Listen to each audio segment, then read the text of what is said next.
Welcome to Dispatches TV. I'm joined by Nicholas Moran. Now he's flown all the way from the States to be here at We Have Ways Festival.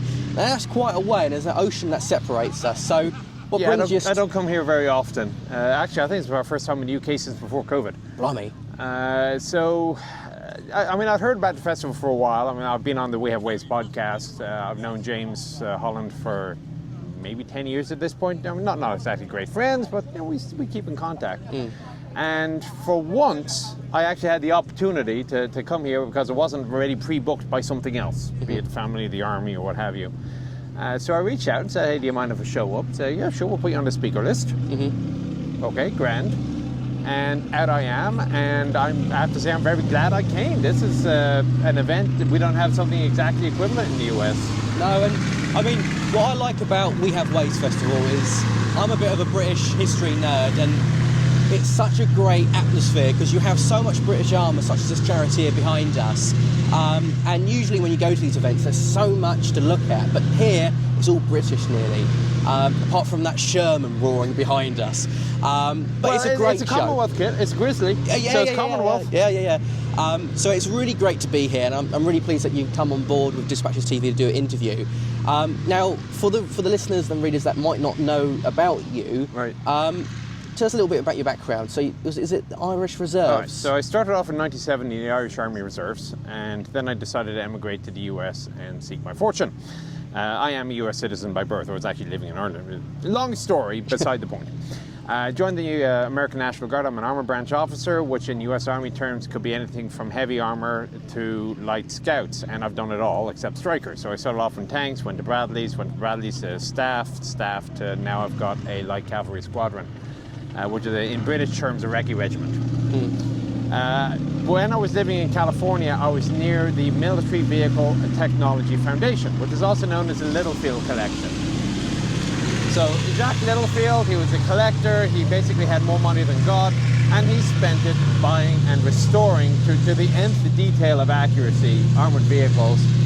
And I spent about 10 years there until it finally shut down after his death, and the core of the collection now is in the American Heritage Museum in Massachusetts. While I was there, I did a tour for the staff of World of Tanks, and I basically got a job with them as a tank evangelist. It's more than that, but it's a good one-liner. And as part of the PR campaign for World of Tanks, I came up with the Inside the Chieftain's Hatch series. So my online moniker is the Chieftain for a few various reasons. But, the Inside the Chieftain's Hatch was supposed to attract attention from tank enthusiasts and modelers to play World of Tanks, but it's also turned into a bit of a life on its own. And so I've spun off my own. I'm still an employee of Wargaming.net, but I've spun off my own little side gig as well, where I also do vehicles that Wargaming, because of their subject matter, doesn't interest them, so I have more freedom in action. And I'm on vacation. I take a few days off work, come here, put on my other hat, and that's why I'm here now. Fantastic. And across the weekend, you've done some, talks in some of the marquees. And what's that been about? Is that about your background, or? No. So I did a talk with Waitman Bjorn, who is currently a professor at one of the British universities. You'll have to look up exactly which one it is. But he's actually from, if I recall, like North Carolina or somewhere. So maybe that's McManus. Somewhere in the US. He's a West Point, he was a cavalry officer, so we were told that we were going to be on a panel called Panzer Pervs, because apparently Tank Wank didn't go well with the PR guys. And so myself and Waitman were both American cavalry officers. He went through West Point, I did OCS. What are we going to be talking about? I have no idea. Alan's going to ask us tank-related questions. Okay, I can waffle on about tanks, so bring it on. We just thought it was a bit ironic that to talk about tanks in a British event, they get two American armor officers to do it. So obviously all we're going to do is say Sherman is the answer to everything. David's in a bit more detail than that, but just a general chinwag on tanks is what it was. Fantastic. And okay, to answer a question, because you're in the UK, what's your favourite British tank of all time? Centurion. I like this, man. I call it. That is the best British tank of all time. It's actually, I'd argue, the best tank. My favourite British tank of all time is Chieftain. Okay. Mainly because if you're like a 10-year-old kid and you're just getting into tanks, and you're going to draw a tank on a piece of paper. The tank you are going to draw is going to look a hell of a lot like Chieftain. Yeah. I mean, it's got this attitude of, okay, yeah, my engine's broken, but I don't care. I'm just going to sit on this hill and try to take it from me. Yeah. Okay. And you go back soon, do you, to the States? Yeah, I've gotten on an airplane Tuesday or Wednesday. It's Sunday now as we're recording this, Yeah. so I'm going to swing by Royal Armouries up in Leeds tonight. Well, I'll get to Leeds and swing by in the morning.